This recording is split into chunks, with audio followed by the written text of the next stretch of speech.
j'apprends que nous terminons ce soir notre série amorcée début mars, intitulée Glorifier Christ par sa mort. On est conscient de l'importance de glorifier Christ jour après jour par une marche, par des actions, par des paroles, par des pensées qui reflètent le cœur de Dieu et la volonté de Dieu, mais aussi la manière dont nous allons mourir. Les derniers moments de notre vie, comment nous les préparons, ont une belle importance, ont une grande importance aussi au regard du Seigneur. Donc, de bien terminer la course, ça a été le premier thème que nous avons abordé.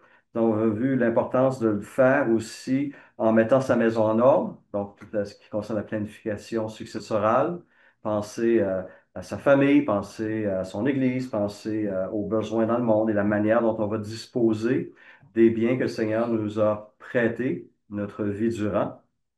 On a parlé de questions plus pointues comme les dons de tissus et d'organes. On a parlé d'incinération et d'inhumation. On a eu un représentant de la coopérative funéraire de Deux-Rives.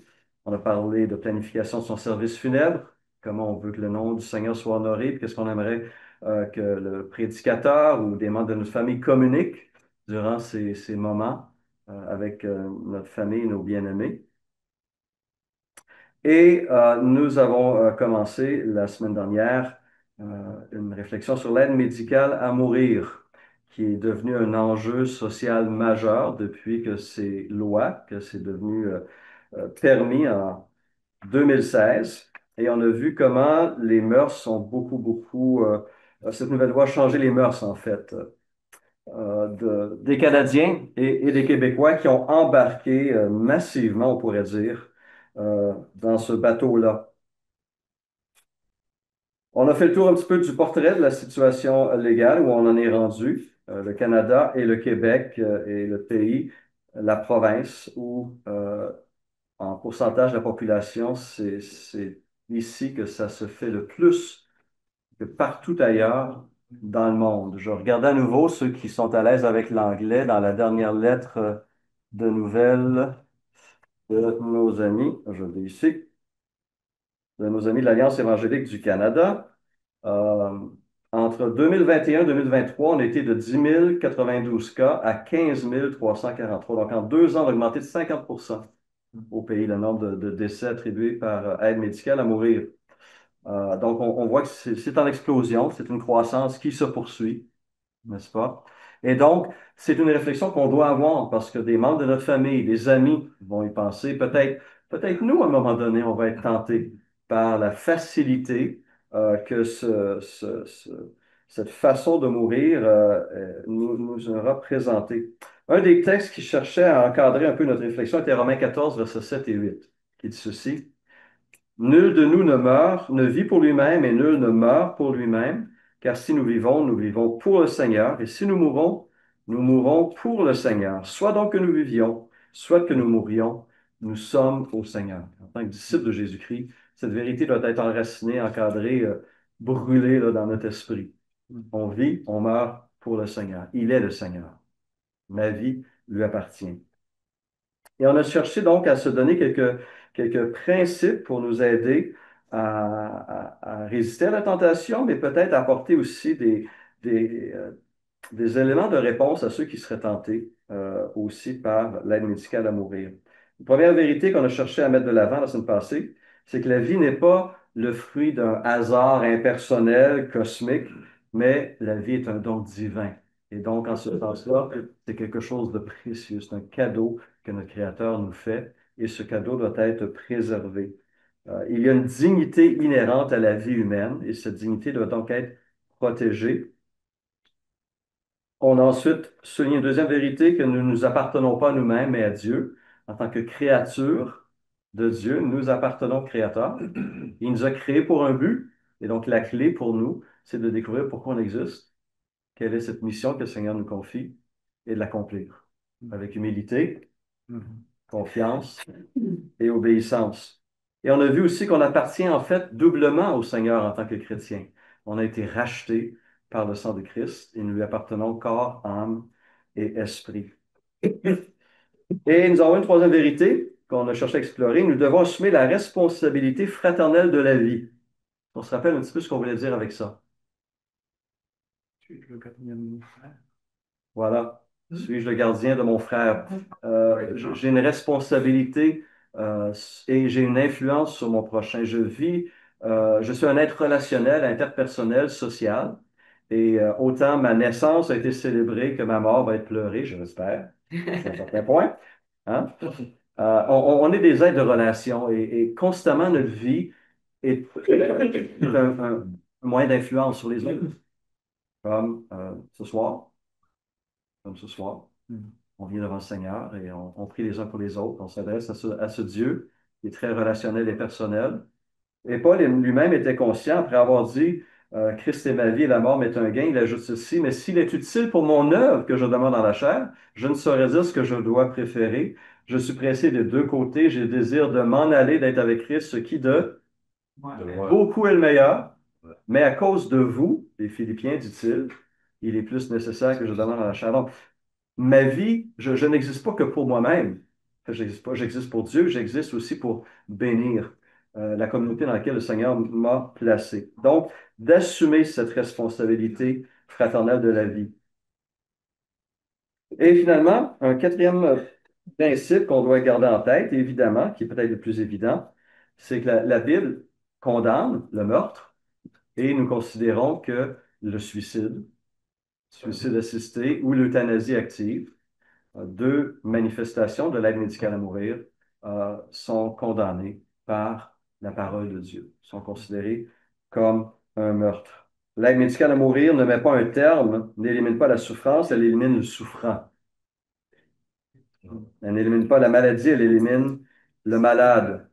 Et donc, ce n'est pas la solution. Alors, pour nous, c'est clairement une violation du sixième commandement. Tu ne commettras pas de meurtre. L'amour ne voulant pas faire de mal au prochain. Pour nous, le meurtre n'est pas une solution.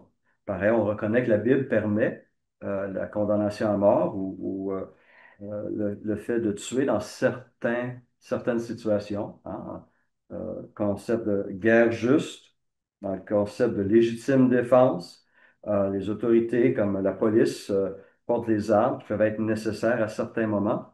Donc, on est conscient que ce n'est pas une interdiction globale. Il y a des contextes qui sont donnés, mais se donner la mort est condamné clairement dans la parole de Dieu. Elle est condamnée de manière aussi intéressante, un peu détournée, si je peux dire ça de cette manière-là, mais vraiment très intéressant de voir, c'est l'attitude de certains hommes de Dieu qui ont connu des épreuves personnelles extrêmement douloureuses au point de vouloir mourir sans oser se donner eux-mêmes la mort. Et parmi les cas qui nous viennent à l'esprit, eh bien, j'ai quatre cas, dont trois sont des serviteurs de Dieu, des hommes de Dieu qui ont demandé à Dieu la mort, tellement de souffrance, qui ont demandé, justement, qui ont demandé à Dieu, mais qui n'ont jamais osé se donner eux-mêmes la mort. Et je trouve que ces exemples-là ajoutent, n'est-ce pas? Est-ce qu'on pense à quelqu'un quand je dis ça à qui? Paul. Job? Paul? Ben, quelques semaines, dit Celui qui a été une prononcé. écharpe dans la chair, Oui. non? Non, il n'a pas demandé la mort. C'est Élie. Non. Élie Ouais. est le libérateur d'Israël. Non, Moïse. Maurice, oui. Moïse, nombre 11 à 16 nous dit, il dit ceci à un moment donné. Imagine, il vient d'avoir cette victoire hein, sur les Égyptiens, mais il a le poids d'un peuple au cou raide qui n'arrête pas de chialer, qui n'est jamais content, puis qui s'en prend à lui régulièrement. À un moment donné, il en arrive à bout, il est au bout de tout ça, il dit à Dieu, tue-moi si j'ai trouvé grâce à tes yeux, et que je ne vois pas mon malheur. Un thérapeute chrétien disait que notre ami Moïse souffrait d'une dépression par épuisement. Le poids de ce peuple nombreux qui réclamait plein de choses, qui n'était jamais satisfait, qui avait plein de problèmes, ça devenait trop sur ses épaules. Élie, après une victoire spirituelle éclatante, se fait menacer par la reine Jézabel. Que fait-il? Il fuit la menace de mort de la reine Jézabel pour aller demander la mort à Dieu. L'homme était confus. Hein? Il fuit la mort, la menace de mort, pour ensuite demander la mort à Dieu. Notre homme est confus. Il va aller dire, je ne vaux pas mieux que mes pères. Hein? Donc lui-même se dévalue. Sa perspective est très fausse. Il vient de connaître probablement un des plus grands réveils. Euh, il a amené le peuple d'abandonner un petit peu les dieux, les faux dieux. Il a une victoire sur les faux prophètes. Mais voilà qu'il est épuisé par ce combat spirituel et lui-même demande la mort. Et on se rappelle ce que Jacques dit de lui, c'est un homme tout à fait comme nous. Donc, Ouais. si un serviteur de Dieu qui a été victorieux dans son ministère peut connaître un moment de dépression au point d'avoir des pensées suicidaires ou de demander la mort, on doit être conscient de notre propre humanité et parfois qu'on peut nous aussi, chrétiens très spirituels, n'est-ce pas, aussi avoir des pensées sombres et connaître des périodes de dépression comme ça.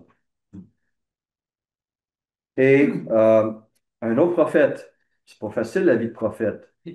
Jérémie, Ouais, maudit soit le jour où je suis né, que le jour où ma mère m'a enfanté ne soit pas béni, maudit soit l'homme qui porta cette nouvelle à mon père, il tenait un fils et qu'il combla de joie. Lui aussi demande la mort. Donc, on a trois cas. La lassitude intense de Moïse, le désespoir d'Élie, les lamentations de Jérémie. C'est pas facile, servir le Seigneur. Qu'est-ce qu'on voit dans ces trois cas-là? Qu'est-ce que chacun de ces trois hommes? Ils ont fait leur chiffre. Ils ont, ils ont prié Dieu, ils se sont tournés vers Dieu dans leur souffrance morale. Alors, leur requête n'était pas bonne. Seigneur, prends ma vie, je suis tanné, j'en peux plus. OK? Mais ils se sont tournés vers Dieu. Est-ce que Dieu leur a tapé dessus? Franchement, là, hey, tu es un serviteur de Dieu, tu es un homme, montre-toi donc un petit peu. Non, non, non, non. À chaque fois, Dieu les traitait avec compassion et Dieu leur a donné une solution. Au lieu de répondre favorablement à leur requête, il leur a donné des pistes de sortie, des solutions, une aide ou des aides dans chacun de ces cas-là, n'est-ce pas? il n'aura pas fait la morale non plus. Il n'aura pas fait la morale non plus, exactement. Et pour Élie aussi, donc, pour Moïse, il lui a donné 70 anciens qui ont porté le fardeau de la direction du peuple. Donc, il a multiplié Moïse par 70. À Élie qui se pensait fini, moi, je suis tanné, je suis au bout, il n'y a plus rien, je suis pas bon, je suis pas meilleur que les autres. Bien, Dieu lui donne une nouvelle mission, ta vie est encore utile, et il lui donne une aide, Élisée. Et même chose pour Jérémie, il lui donne des pistes d'avenir. Mais il y a un autre exemple que Denis a mentionné. Qui a-t-il mentionné? Job? C'est Ah, c'est Yves qui a mentionné Moi, Job. j'ai parlé de Pierre. OK, non, c'est Yves alors. Qui a parlé de Job. Job qui venait de connaître une série d'épreuves. Il perd toute sa fortune, Mhm. il perd tous ses enfants et il perd sa santé. L'homme a tout perdu. Ça doit être terrible. Terrible, terrible. Un homme du droit, un homme qui respectait Dieu profondément, qui veillait sur la santé spirituelle de sa famille. Après cela, Job 3.1, Job ouvrit la bouche et maudit le jour de sa naissance. Job 7, 15 à 16, je voudrais être étranglé. Je voudrais mourir plutôt que d'être réduit à l'état de squelette. Je suis dégoûté. Je n'en ai plus pour longtemps. L'homme était profondément déprimé. Et sa dépression, comme si vous avez déjà exprimé des moments sombres, on ne pense pas correctement. Hein, notre perspective de la réalité est tordue. Job en était rendu là. Je n'en ai plus pour longtemps. Lorsqu'on lit la fin du récit, Job 42, on voit en fait que Dieu lui a donné encore de nombreuses années, lui a donné 2 fois plus d'enfants et a multiplié, lui a redonné cette richesse, même l'a doublé aussi.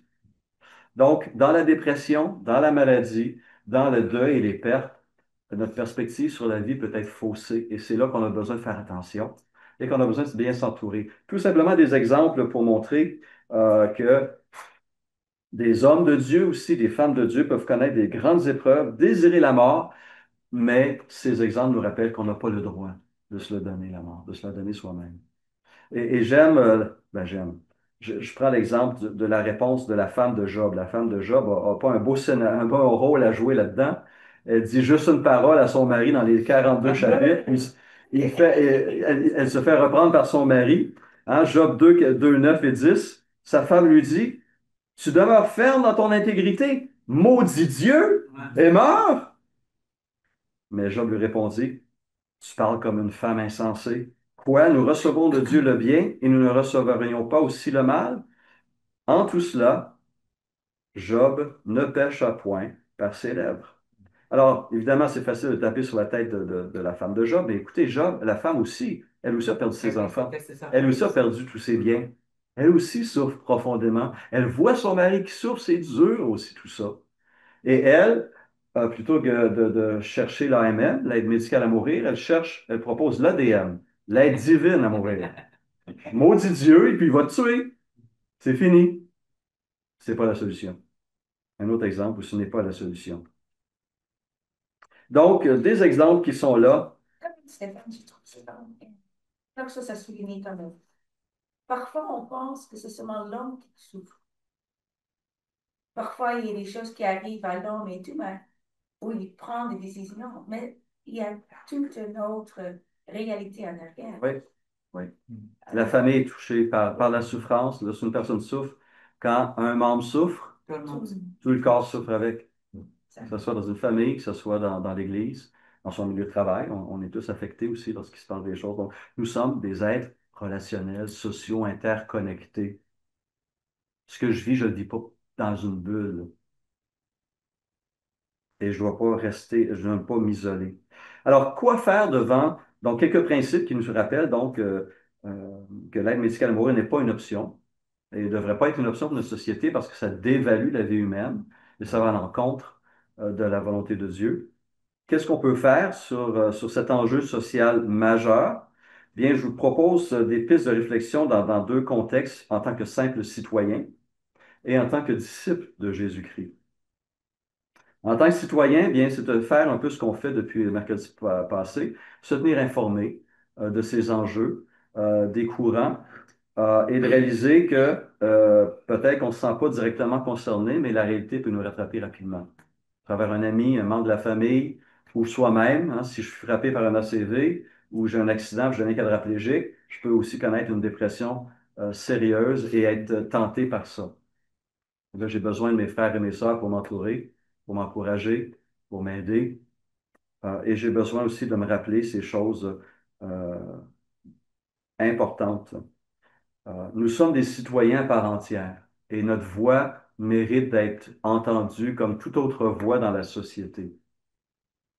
J'aime ce texte du psaume 119, verset 46, qui dit ceci. Je parlerai de tes instructions devant des rois et je ne rougirai pas de honte. Donc, il y a une place aussi pour parler à nos autorités, pour amener nos autorités à passer des lois qui sont justes, qui sont respectueuses de la vie. Au Québec, on a passé une loi sur les soins de fin de vie. On a parlé de ça, n'est-ce pas, la semaine passée, qui est soi-disant supposée envoyer, mettre de l'avant de meilleurs soins palliatifs. Mais malheureusement, le gouvernement a mis l'accent plutôt sur l'aide médicale à mourir, avec les directives anticipées maintenant qui sont permises au Québec, même si ça va à l'encontre de la loi fédérale. Le gouvernement fédéral est en train d'examiner la possibilité d'élargir aussi à ce niveau-là. Mais en tant que citoyen, donc, on doit faire connaître notre voix. Et une façon que je vous propose de le faire, toute simple, c'est d'aller visiter le site www.aucuneoption-aucunchoix.com. C'est un site qui a été monté par l'Association médicale et dentaire chrétienne du Canada et l'Association canadienne des soins palliatifs. Sur ce site-là, vous pouvez remplir une pétition, plutôt une requête, en mettant votre nom, vos coordonnées, qui va être automatiquement envoyée au gouvernement provincial. Parce que les soins palliatifs, c'est géré par le système de santé, c'est géré par le provincial, n'est-ce pas? Et en s'inscrivant, en donnant son nom sur cette campagne, on envoie un signal aux autorités politiques provinciales leur demandant d'offrir de meilleurs soins palliatifs. C'est quelque chose qui est tellement important, fondamental.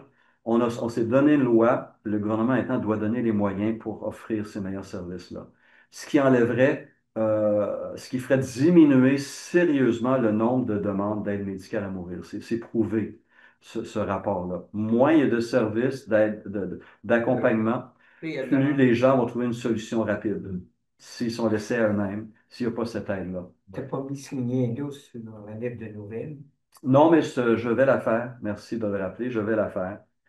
Euh, En passant, saviez-vous que les soins palliatifs, dans leur version moderne, sont une idée qui vient d'une chrétienne britannique, une dame qui s'appelait Cicely Saunders, a lancé le mouvement contemporain des soins palliatifs en 1967. Cette dame, qui est une croyante anglicane, a été infirmière, puis travailleuse sociale, puis a repris des études pour devenir médecin.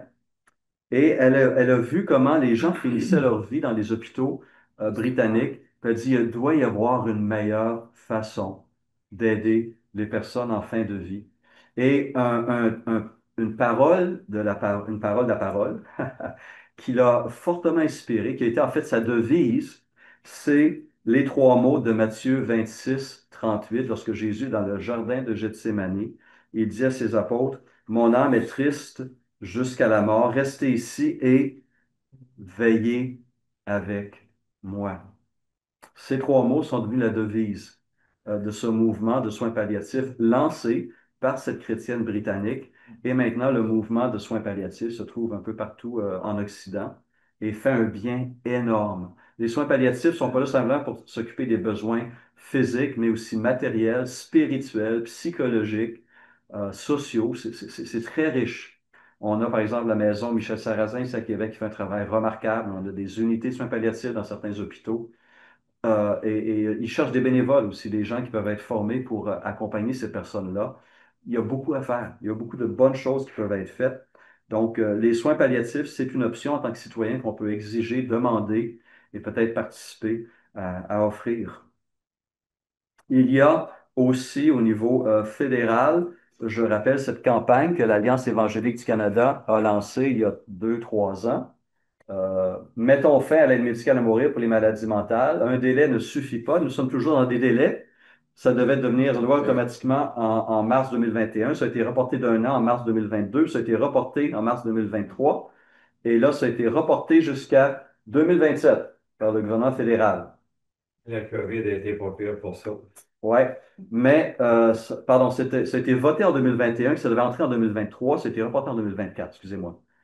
Et maintenant, le prochain échéancier, selon la loi, sera en 2027. Donc, ça va revenir, ça va devenir loi si on ne maintient pas cette pression. Donc, c'est une opportunité ici de prendre cette carte ou d'écrire soi-même, avoir une carte postale avec ce message-là, et à nos députés fédéraux pour leur faire comprendre que nous ne voulons pas aller dans cette direction-là. On ne doit pas élargir, parce qu'il y a aussi des discussions pour dire qu'on voudrait l'élargir aux enfants mineurs, n'est-ce pas? C'est profondément Et inquiétant. même aux dépressifs. Pardon? Ils veulent même l'élargir aux dépressifs, aux suicidaires. C'est ça, aux gens qui ont des problèmes de santé mentale. Exactement. T'es pas apte à prendre une décision, puis tu les as. Exactement. C'est ça l'idée, justement, des maladies mentales. On ne veut pas cet élargissement-là. J'ai hâte que Jésus y arrive. Nous aussi. Nous Parce aussi. que mes deux chats, je veux pas qu'ils meurent. Non. Alors ça, c'est en tant que citoyen, on a des options, il y a des démarches qu'on peut faire au niveau, tant au niveau provincial qu'au niveau fédéral, mais aussi en tant que disciple de Jésus-Christ, comme je l'ai mentionné, on doit se préparer à bien mourir. La manière dont on va mourir, la qualité de notre mort va être marquée par une préparation spirituelle, une préparation aussi de sa famille. Regardez comment Jésus a préparé les disciples à sa mort. Il s'est pris, là, dès le début de son ministère public, il a annoncé sa mort à venir. Il a expliqué aux apôtres comment il allait mourir. Il les a préparés mois après mois, année après année. Et dans les derniers temps, lui-même s'est préparé psychologiquement, spirituellement, mentalement, dans des moments de prière intense avec son Dieu. Et alors même qu'il est sur la croix, hein, il se préoccupait aussi de sa propre famille. Donc, il a pris le temps, Jésus. C'est un exemple pour nous de préparer ses proches pour sa mort. réaliser donc ars moriendi, l'art de mourir, ça se fait bien. Donc, une saine communication avec ses proches. Est-ce qu'on a communiqué ses volontés? Est-ce qu'on a un testament biologique? Est-ce qu'on a communiqué ses souhaits au niveau de ses funérailles, par exemple? Je rappelle ce document qu'on a produit, planifier son service funèbre, qui donne des directives à sa famille et à sa communauté de foi, hein, au pasteur, si jamais on veut un service religieux, bien sûr. C'est mieux d'avoir ces choses préparées. C'est plus facile à ce moment d'entrer en relation avec la famille lorsqu'elle est incroyante, cette famille. Voici les volontés, hein, de la personne décédée, un disciple de Christ. Ouais. Mais aussi en tant que disciples, nous sommes appelés à offrir un soutien réel à ceux qui souffrent, à ceux qui sont isolés, à ceux qui ont des problèmes de santé mentale ou de santé physique. C'est frappant. Encore une fois, j'ai des exemplaires de cette dernière revue de l'Alliance évangélique du Canada, c'est leur petit magazine ici. Je vais prendre ma copie à moi qui est ouverte. Ils disent ici que parmi les raisons pourquoi en 2023, ceux qui ont demandé l'aide médicale à mourir, les raisons que ces personnes ont avancées, euh, une des, une des requêtes que presque la majorité des gens qui ont demandé l'aide médicale à mourir ont avancé, c'est l'incapacité de participer à des activités qui avaient un sens pour eux. Ils sentaient qu'ils perdaient des capacités. Euh, Près de la moitié ont indiqué, ont manifesté le sentiment d'être un fardeau Oui. pour leur bien-aimé. Et je pense à ce niveau-là, l'amour coûteux qu'on doit avoir en tant que disciple, on doit communiquer à ces gens-là. Écoute, on veut être avec toi, on veut t'accompagner et d'être là réellement, n'est-ce pas? Rappelons-nous ce que Paul dit en 1 Timothée 5,8, que quelqu'un qui ne prend pas soin des siens, et principalement de ceux de sa famille, est pire qu'un infidèle. Si j'abandonne ma famille, un membre de ma famille qui a besoin d'aide, qui souffre, je suis pire qu'un infidèle. Donc, je peux bénir, je dois bénir. Offrir un soutien réel en disant qu'on va être là pour les aider dans les différents besoins. Aussi, pour ceux qui ont demandé l'aide médicale à mourir et dont la mort était prévisible à court temps, une personne sur 5 ont mentionné que ce qui les amenait dans cette direction-là, c'était la solitude ou l'isolement. Encore une fois, par un ministère de présence, par des visites, par des appels. Euh, Ça fait un bien énorme. Ça dit à la personne, tu es importante encore pour moi. Tu as encore quelque chose à contribuer. Je te donne, je te reconnais une valeur. On est des êtres relationnels. Si personne me voit, si personne m'appelle, si personne me visite, est-ce que j'ai une valeur à ce moment-là, aux yeux des autres? Ça me diminue parce que je suis relationnel.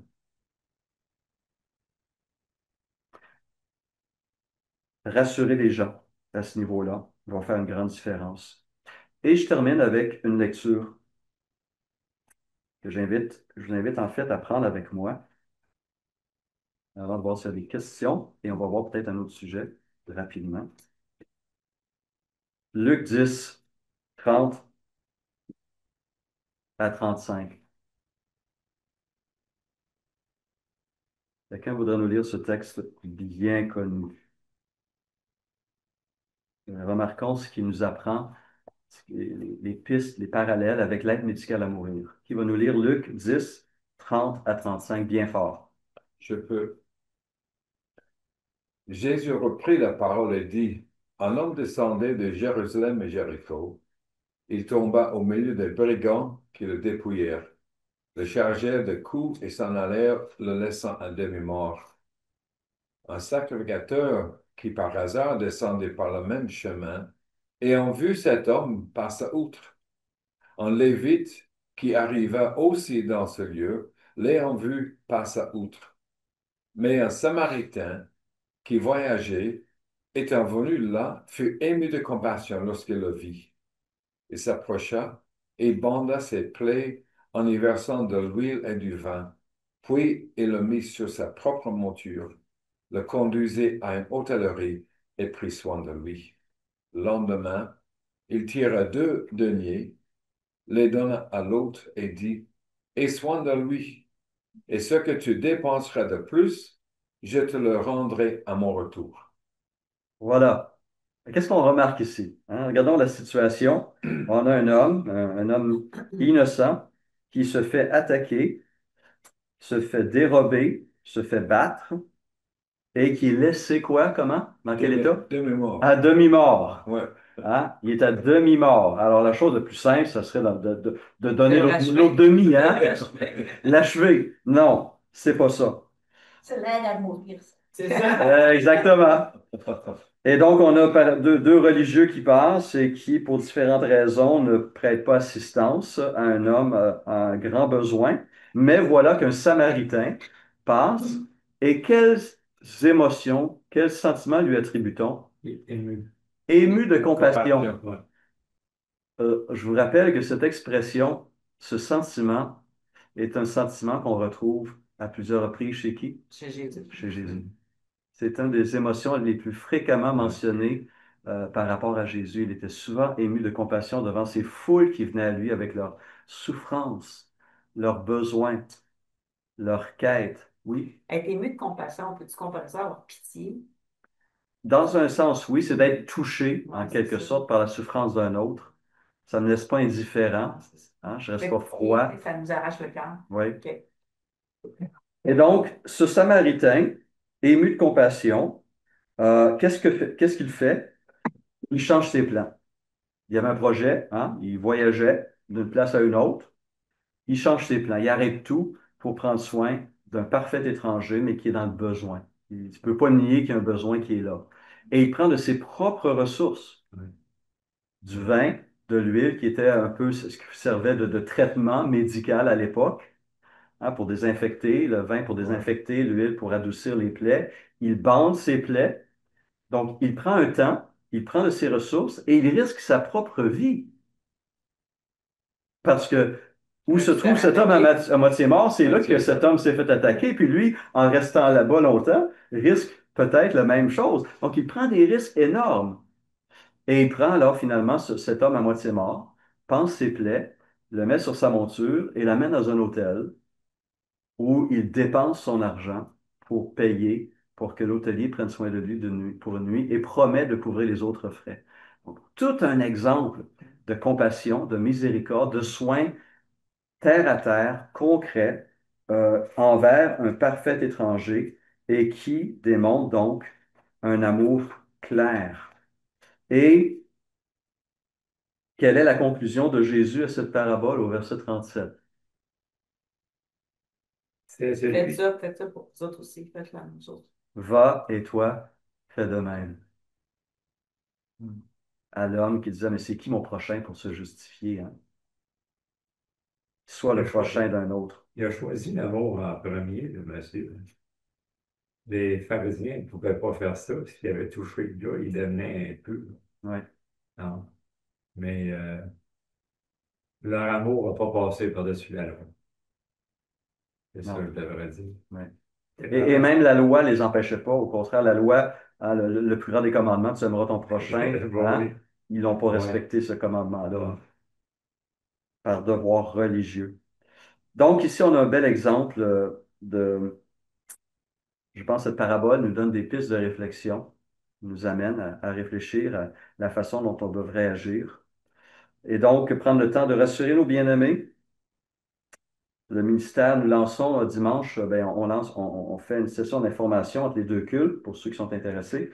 Pour lancer un ministère de visite, on a des gens qui sont malades, on a des gens qui sont isolés, qui ne peuvent pas se déplacer aussi facilement, qui sont seuls.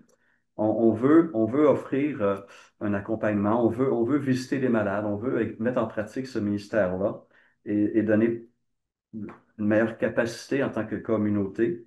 Euh, on veut se multiplier.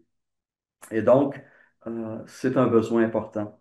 Je suis touché aussi par cette parole d'appréciation de Paul dans sa dernière lettre inspirée de Timothée lorsqu'il parle d'un dénommé euh, Onésiphore.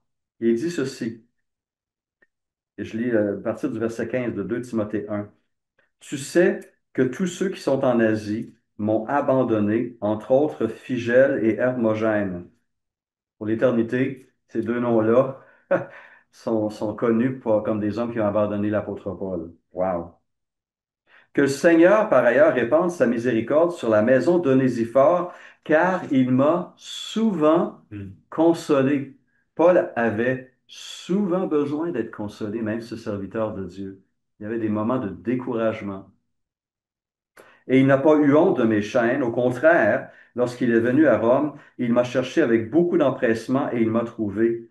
Que le Seigneur lui donne d'obtenir miséricorde auprès du Seigneur en ce jour-là. Tu sais mieux que personne combien de services il m'a rendu à Éphèse. Donc, d'être des onésiphores, c'est intéressant, qui apportent une consolation. Et même le grand apôtre Paul, le grand Paul, avait besoin d'être consolé, avait besoin d'hommes comme cet Onésiphore. On aura besoin, peut-être ce sera un sujet de série à un moment donné, de développer une meilleure théologie de la maladie et de la souffrance. On doit mieux réfléchir sur ces choses-là. Pour nous, à notre société, on dit quand la santé va, tout va, hein, pour paraphraser Obélix. Hein? Combien de chrétiens aussi, et peut-être nous-mêmes, avons dit, ah ben, je suis en santé, ça va, tant que la santé est là, ça va bien. Ah bon? Alors, si le jour où tu tombes malade, qu'est-ce qui se passe là? Ta vie est finie? Il n'y a plus rien de bon? C'est sa dépression? On a besoin de réfléchir, nous aussi, sur notre théologie de la maladie, de la souffrance. Et je pense qu'il y a beaucoup à dire qui nous aiderait justement lorsque nous allons tomber malade et lorsque nous allons souffrir, parce qu'on va tomber malade ou on va mourir un jour aussi. Est-ce qu'on est prêt aussi à faire face, non pas à la mort, mais à ce qui précède? Et donc, une réflexion sur la mort qui, j'espère, vous a aidé vous-même à réfléchir davantage sur ces enjeux-là. Il y a peut-être quelques questions qui nous restent sur la question de l'aide médicale à mourir. Entre autres, la sédation profonde, la sédation palliative. Je pense que c'est une question que tu m'avais fait parvenir, Milana. Dans un cas, la crainte, évidemment, beaucoup de gens qui demandent l'aide médicale à mourir demandent l'aide médicale à mourir non pas parce qu'ils souffrent, mais parce qu'ils ont peur de souffrir. Ouais, ouais. Ça aussi, ça a été reconnu dans les études et les enquêtes, les sondages qui ont été faits auprès des personnes qui avaient demandé l'aide médicale à mourir. Aujourd'hui, nous avons quand même des moyens, du moins ici au Québec, en Occident, des médicaments puissants qui permettent de contrôler la souffrance, euh, du moins pour une bonne partie du temps. Et lorsqu'elle devient difficilement gérable, on peut alors placer la personne dans un coma artificiel, ce qu'on appelle la sédation palliative ou profonde. C'est une pratique médicalement qui est offerte et qui, je crois, est tout à fait justifiable. Ça permet donc de rendre la personne inconsciente sans la tuer. Par ailleurs, on est conscient que des fois, en voulant traiter la souffrance, il y a un effet secondaire qui, c'est d'accélérer la mort. Mais au niveau éthique, on reconnaît que l'intention a une grande valeur. Hein? Tout comme, par exemple, pour quelqu'un si je tue quelqu'un, la pénalité va être différente si c'est un meurtre au premier degré, prémédité, j'y ai pensé, je l'ai planifié, je voulais le tuer, ou quand c'est un homicide involontaire. La loi reconnaît une différence, n'est-ce pas, dans ces choses-là. Même chose, si la personne souffre, on peut apporter un traitement qui va raccourcir la vie, mais l'intention n'est pas de raccourcir la vie, c'est de contrôler la souffrance. Éthiquement, cela est acceptable aussi de le faire. Donc, il y a des moyens qui permettent de contrôler et même s'il y a un effet autre, moralement, c'est acceptable au niveau de l'éthique. Oui, Nina? Ça, je trouve un petit peu difficile, OK? Si Oui. tu peux apporter, là, mais quelqu'un qui a l'intention de tuer quelqu'un, c'est le second degré, hein? Mais les premiers. Premier degré. OK, mais quelqu'un qui va venir chez toi parce que tu as demandé de l'aide à mourir, mais c'est aussi quand même bien que tu viens voir la personne pour le tuer. Non, il parle de soulager, là, lui. Non, non, mais je veux dire, dans ma tête, Oui. je ne comprends pas là. Qu'est-ce que tu comprends pas? Un côté, tu Ouais. vas être mis en prison parce que tu as avec les méditations, tu as l'intention de tuer quelqu'un, Oui, mais parce que tu demandes d'aide à mourir, oui. une personne va venir chez toi Ah, OK. pour Oui. te donner un Eh oui, geste, oui. possible, Oui, oui. mais lui n'est pas. Je comprends pas, quelque Mais part. je pense que c'est pour ça qu'il a fallu décriminaliser Oui, Ouais. exact. la mourir, parce que jusque-là, c'était effectivement un crime. Et puis pour le permettre, bah, il a dû ouvrir une parenthèse dans la loi qui fait que si c'est dans ce cas-là, c'est plus un meurtre. Oui, mais Ouais. quelque part, consciemment, si tu dois le faire, moi, je n'aimerais pas être cette médecin-là qui va le faire. Ah non, c'est clair. Et bien des médecins chrétiens, non chrétiens, qui, pour eux, c'est un enjeu éthique profond, c'est ça va une violation de la liberté de conscience, c'est contraire à toute leur formation qui est de ne pas faire de mal, d'abord et avant tout. Et une autre chose que je n'ai pas réalisée, et c'était en fait le rencontre qu'on a eu avec certaines personnes, c'est que si quelqu'un habite sur le troisième étage, OK? Ah oui. OK, il demande l'aide à mourir. Il meurt. Mais après ça, ils doivent déplacer le corps par en bas. Mais tu sais, ton corps n'est pas encore Oui, le salon funéraire prêt, c'est nous encore disait ça, que seul. les gens Et qui meurent à la maison avec l'aide médicale à mourir, puis la Ok. famille est encore tout autour, le corps est encore chaud, et alors que le personnel vient, parce qu'il a été programmé, il doit venir chercher le corps, c'est beaucoup plus difficile de manipuler le corps d'une dépouille avec toute la famille qui est là, puis il n'y a pas encore, il y a pas encore La logistique d'Amérique. voilà, c'est ça. Rigor mortis, je pense. Exact, oui. Donc, Ouais, il y a des nouvelles façons que c'est pas facile. C'est pas facile. c'est Ah, ça on aussi est important tantôt. pour nous. Parce que tu ne peux pas avec dignité amener cette personne-là par... C'est plus difficile. Il faut y faire attention. Oui. Parlait tantôt des visites ou soins palliatifs. J'ai eu un témoignage sur Messenger, justement, lorsque Denise Caron est décédée. Ça l'a touché beaucoup, sa fille et son gars, de voir qu'il y avait des gens qui avaient été visiter Denise, puis qu'ils avaient accompagnés d'un dernier moment. Fait que, d'un côté, on fait du bien à la personne, mais on fait du bien À la aussi famille. à la famille. On peut Exact. toucher la famille par nos actions. Un excellent point, oui. Tout à fait. Un témoignage positif. Peut-être une dernière question, sinon le temps est écoulé, mais Peut-être pour une autre fois, parce ouais. que ça serait certainement long, mais comme en évangélisation, on fait de l'apologétique, dans un cadre comme ça, finalement, comment est-ce qu'on pourrait aussi réfléchir pour soi-même, mais aussi pour réfléchir aux autres, quand même à des arguments qui sont des arguments forts dans la société et que ces arguments peuvent quand même avoir un impact dans les églises. La notion de mourir avec dignité. Ça, c'est quand même quelque chose qui est Mhm. lourd, hein. Et puis l'autre, c'est en fait, on abrège la souffrance. Des Donc, on est en train animaux. de faire un bien. Donc, finalement, ça serait peut-être des éléments à avoir, mais comment on pourrait répondre à ces aspects-là? La notion, ben, c'est quoi finalement la dignité? La notion, est-ce que... ben, alors là, ça irait aussi avec la théologie de la souffrance. Mais Mhm. finalement, soulager la souffrance, voilà, on pourrait développer des réponses à ces arguments qu'on entend quand même souvent de la part de ceux qui font la promotion de l'aide médicale à mourir. Oui. Et peut-être qu'on pourra prendre un autre temps à un moment donné, dans 2 semaines ou quoi, pour terminer et parler de ça. Je voulais parler de transhumanisme. Euh, un autre courant qui est à l'autre extrême, qui veut repousser la mort et voire même vise l'immortalité. On prendra un autre moment pour discuter de ça. Oui. Un autre courant dans l'autre extrême.